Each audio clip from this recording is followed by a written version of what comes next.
Welcome to the Banker Lamp. Please enjoy the video. You begin by confirming what you have and why it matters.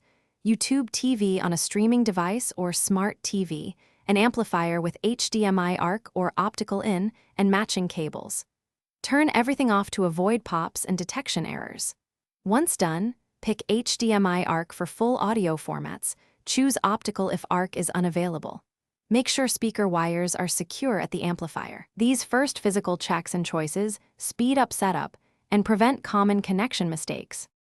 Now connect cables logically, HDMI from the streaming device to a TV HDMI input, then an HDMI cable from the TV's HDMI ARC port to the amplifier's HDMI ARC port.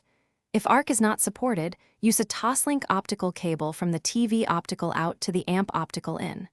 Once connected, power device is on. On the amplifier, select the ARC or optical input.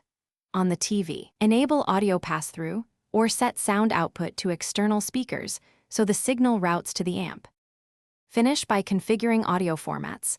Set the TV output to bitstream or Dolby Digital so the amplifier decodes surround audio correctly.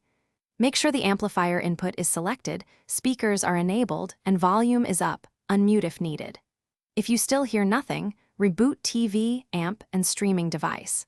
For a common troubleshooting tip, try a different cable or input to isolate the fault, and enable HDMI CEC if you need remote control pass-through. This often resolves handshake and control issues.